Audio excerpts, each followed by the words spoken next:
Okay, so like a dummy, I switched from video to something else and the first video is cut. So that's why this is part 2 of video 6 for you, Sarah. Now, broke it down a little bit because I believe from what Bryn showed me, you got some more than just, how to deal with the SPD and F. So I'm gonna give you a little bit more of a breakdown right here, okay? And it's also gonna be in your notes, so you can use this as like an accessory or an add-on to your notes, okay? Some more just basic stuff. It's not really that basic, but you need to know it anyway, okay? So check it out. Oh boy, here we go. It's gonna be fun. So, the S, the P, the D, and the F orbitals, okay? Subshell, sorry. The S can hold up to 2 electrons maximum, and 1 orbital is in there. The P subshell can have 6 total electrons or 3 orbitals. Think of an orbital as like an apartment building, actually an apartment in an apartment building, and the subshells themselves are the apartment buildings, okay? That means that the D, apartment building, can have 10 residents and 5 apartments in it. Okay, that's what we're talking about here. And then the F subshell can house up to 14 electrons. It can have an apartment building with 14 electrons in it, but only 7 apartments, because every electron needs a roommate. Okay? That's kind of like what we're talking about here. So, that's what all this means. And the names of the actual orbitals I found out. Okay? The sharp subshell, the principal subshell, the diffuse subshell, and the fundamental one. S are sphere shaped, like I told you. P, they have little projections along all 3 three-dimensional axes.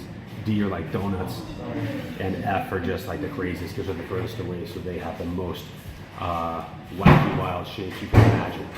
Okay? I'm sharing this place with people, so they're a little bit noisy. Don't worry about that. Anyway, next up, we have some principles. We've got 3 kind of rules or principles about electrons that we have to follow always during this process. Now, I know this does not make sense yet, but it will at the end of this video, so you could rewatch this stuff and you're like, oh, okay, that makes sense now that I have seen it. This will make a lot more sense, okay? We have the Aufbau principle, low to high. Basically, if you got 10 electrons, they gotta start filling in the areas closest to the nucleus, okay? That's what the Aufbau principle says. So let's say you've got something with 10 electrons, like, I don't know, neon, because its atomic number is 10, meaning under normal conditions, you've got 10 protons, 10 electrons. The first 2 are gonna have to go closest to the nucleus. Okay, it's not that you don't fill from the back in. Think of like a concert. Are you going to want to sit front row, or are you going to go from the back forward? No way. If you're the first one in, you're going to want to sit in the first row. Okay. Then there's the Pauli exclusion principle. Okay. Each orbital, as you may have noticed right here, 1 orbital houses 2 electrons. Okay. So 3 orbitals can house 6 electrons. 5 orbitals can house 10 electrons. 7 orbitals can house 14 electrons. Okay. So there's a pair of electrons maximum. There could only be 1. There might be none, but there's a maximum of 2 electrons in every orbital. So they must have different spins. There's only 2 spins an electron can have: positive spin and negative spin. I know that's weird because electrons are negatively charged. Don't confuse charge with the way they're spinning. One's like a forward clockwise direction, one's a negative counterclockwise direction. So don't worry about that. And then finally, there's what's called Hund's rule. And it's the most rent possible example, because I use the analogy of an apartment building, okay? So let's say I got 5 orbitals, which is like 5 little apartments, in an apartment building that can house 10 maximum electrons. But let's say only 5 electrons want to move in. Let's say only 5 electrons can be here, okay? They don't fill in like, oh, the first orbital, they're going to have a roommate with each other. And then the 3rd and the 4th electrons are going to roommate with each other, and then the 5th one is going to be solo. That's not how it works. 1 electron per orbital. So if you have 5 electrons, there's going to be 1 in each of the 5 orbitals. They're not going to pair up until the 6th, 7th, 8th, and 9th, and 10th ones move in. Again, may not make sense now, but it will at the end of this problem or this video. I promise you that. Okay? As if that wasn't enough like background info. And by the way, this is all in your notes too, so this is just my own spin, my own kind of take on your notes. So Be sure you've read your notes. If you haven't read your notes yet, and this is the first experience you're getting with them, pause the video, look over them, and then hear my take on it, okay? Pause. Okay, I'm back. So, now, with electrons, by the way, all chemistry seems to be about electrons. It's how the periodic table is organized. Electrons are, it's kind of ironic because they're the tiniest things, but they're like so massively important, okay? We have 4 special, what are called quantum numbers, okay, with electrons.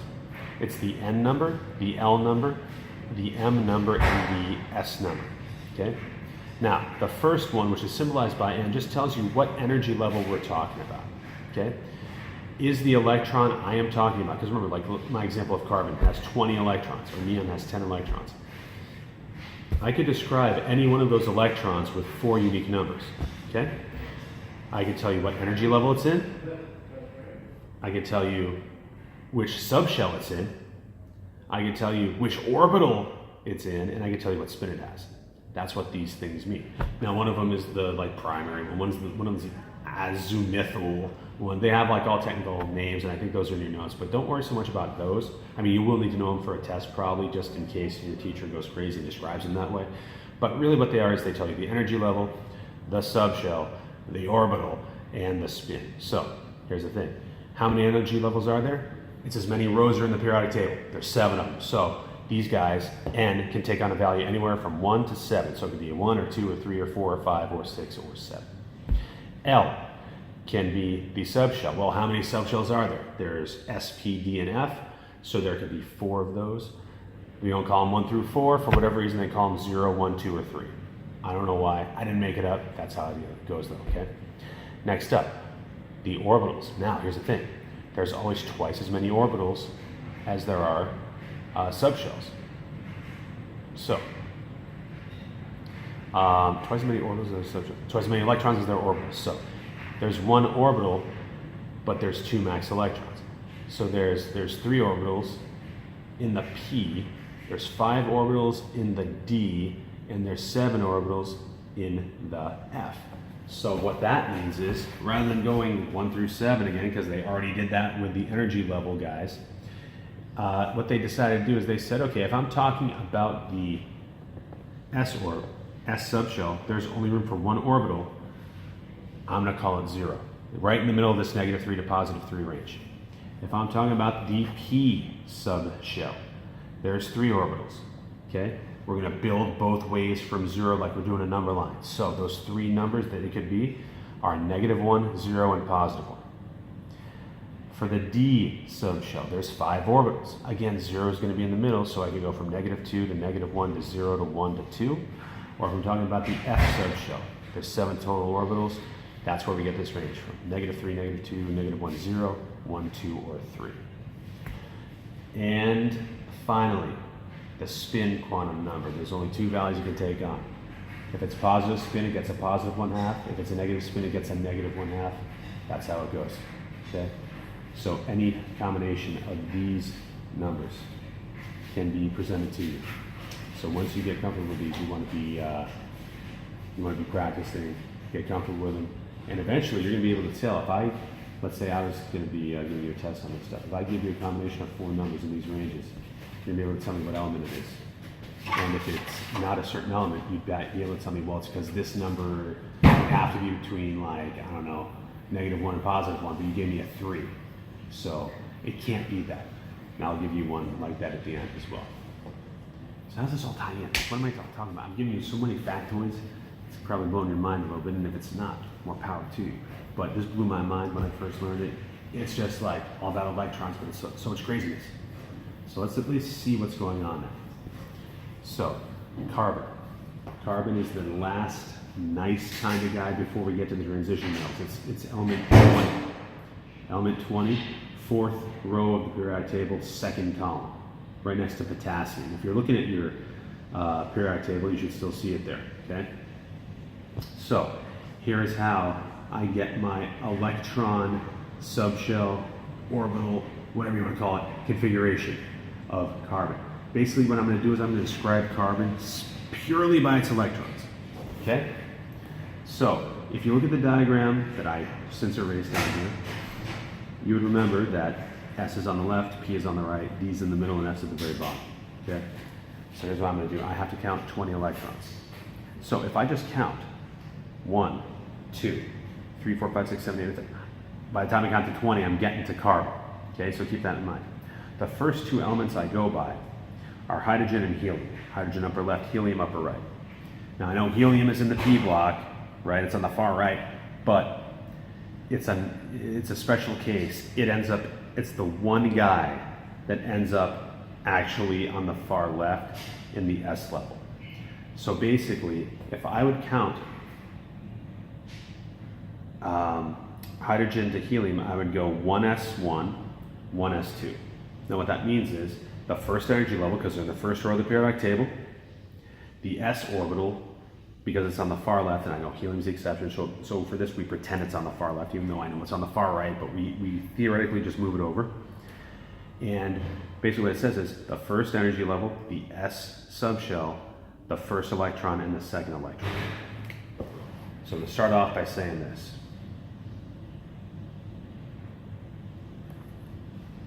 Okay, all this means is the first two electrons are in the first energy level in the s subshell. Now, if I go to the next two electrons, my next two elements in the periodic table are lithium and beryllium. Well, those are also on the far left, and so they're going to be the s subshell, but they're in the second row. So I'm going to say 2s2. That means the second group of two electrons are in the second energy level in the s subshell. Now keep in mind, these little superscripts right here that look like exponents in math are not exponents, they're numbers of electrons. Carbon should have 20, so I got 16 more to go. Okay. Gotta find it. Okay, now the next part, we jump over that gap and we're at boron, carbon, nitrogen, etc., all the way over to neon. There's 6 of those. Keep in mind, remember I said that the p orbital can have up to 6 electrons in 3 orbitals. So that means that we've already had 4, and we could have 6 in the p, so the 5th, 6th, 7th, 8th, 9th, and 10th electrons are all going to be in that p subshell. And it's still in the second row. So 2, p6, we're halfway there. Purple's dying, but I decided to use it again. This is supposed to be a 2. Okay, we got 2p6.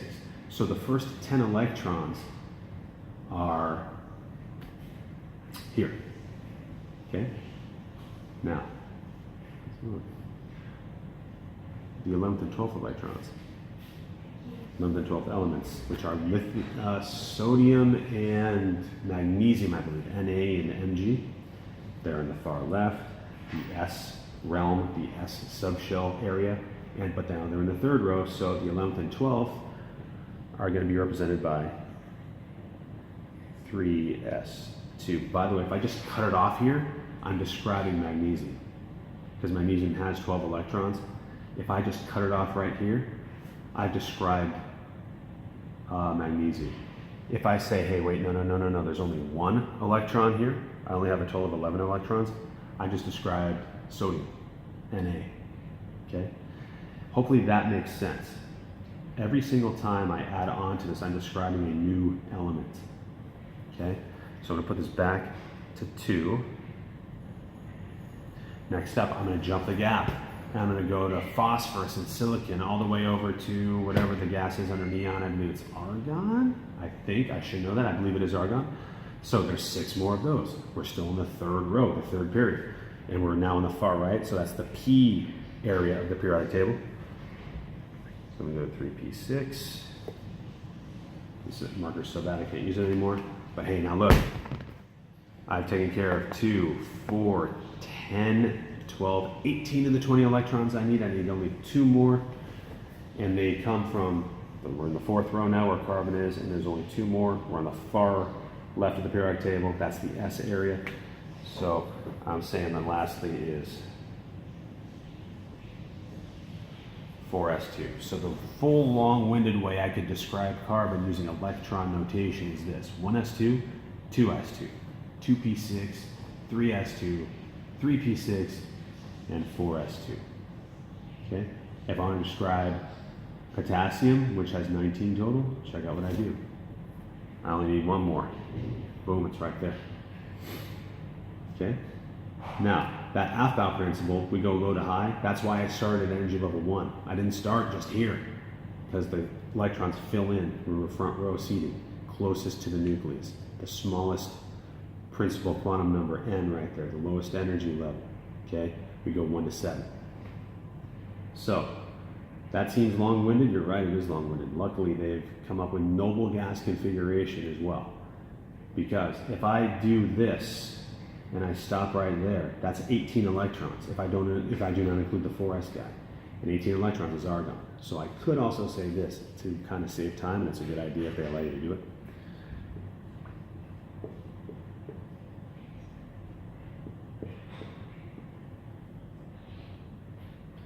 Calcium could also do that. Okay? Because all this stuff in purple right here represents argon anyway. From 1s2 all the way to 3p6, that is argon. So you can just call it argon and then 4s2 beyond that. Okay? So that is a more quick way of dealing with it. You'll notice I stopped right before we got to their transition metals because they get a little bit tricky right there, but not that bad. Okay? Here's something to remember about transition metals. I know we're in the 4th row. I know that. You know that. But if I do like cadmium or something like that, whatever element number 21 is, when we hit the D subshell, we always drop the level by 1. It's just how it is because of the geometry of these subshells.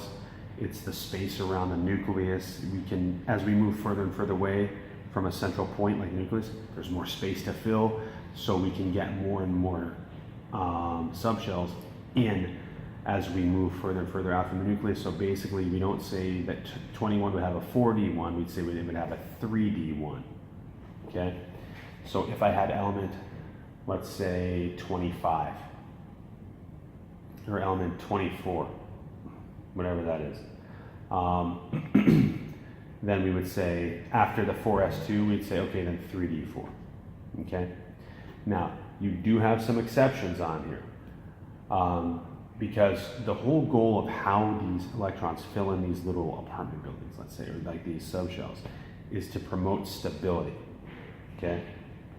Now, one such example is that 24th element, okay? I don't have the periodic table in front of me yet. I need to look on my phone for one because after calcium, why did I say carbon? Wow, I just caught that right now. Ha, carbon in my butt, it's calcium.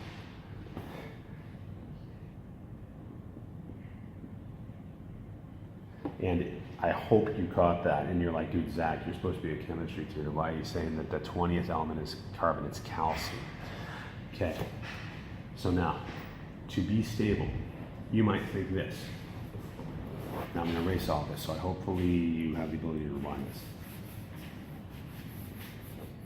Okay, thank you very much. Perfect.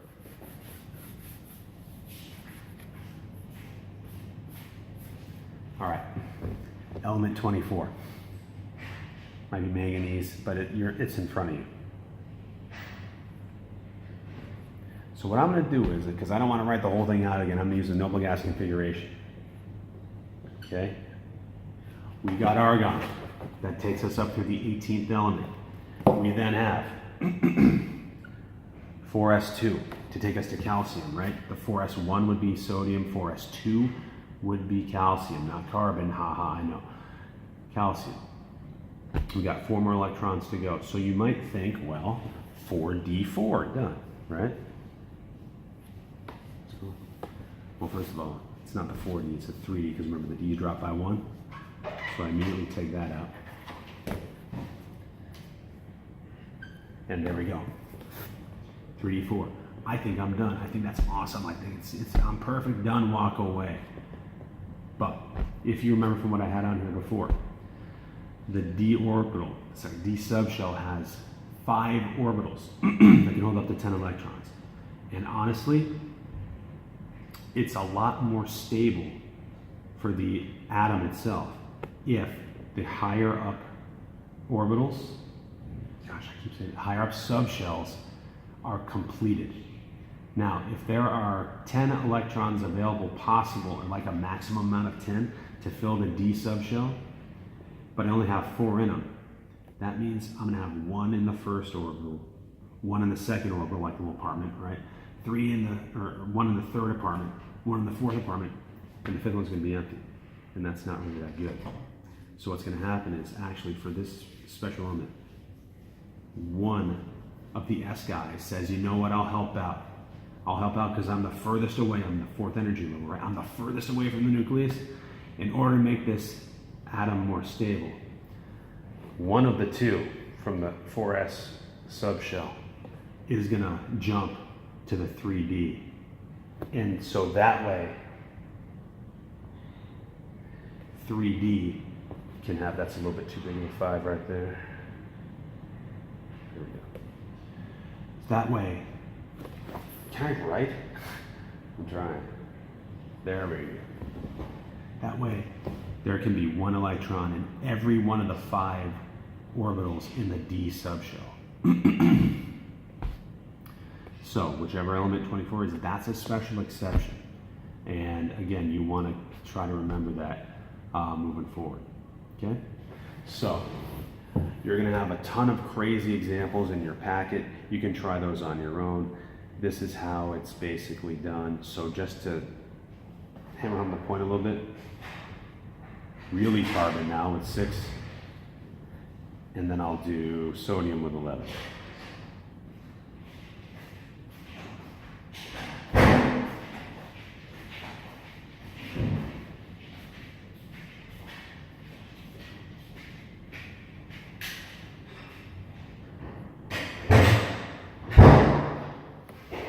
And this is it, okay? Carbon has 6 total electrons, 2, 4, 6.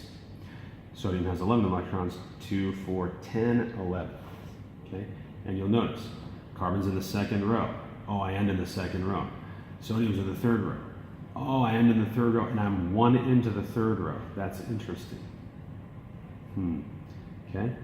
Now you might be asking, now wait a second, why the heck, if P, remember the P subshell, has 3 orbitals and a maximum of 6 electrons. Just like the D's, hey, you know what? D has 5. I borrowed 1 from the S's and made the D's full. Why wouldn't I borrow 1 from the S and then, make P 3? Because there's 3 orbitals. Why wouldn't I have 1 electron in each of those? Well, because we're not dropping an energy level. Remember, the D's were the 3rd energy level. So really that helps fill in that 3rd energy level, but because the P's and the S's, they're like the same distance away from the nucleus, it doesn't quite work the same way. Remember, we took an electron from the 4s and put it in the 3d. So from the 4th energy level to the 3rd energy level. It doesn't really make sense to move from the 2nd to the 2nd. So there we go. Okay, that's enough for now. You have a ton of examples in your packet. I just wanted to get you a feel for what it's really talking about. And again, I know you don't want to, but maybe watch this a couple of times. It might make a lot more sense the second time through than the first time through, especially if you've never seen this stuff before. But if you have the notes with you, you'll probably find it very, very, very useful. So I hope you do. Until next time.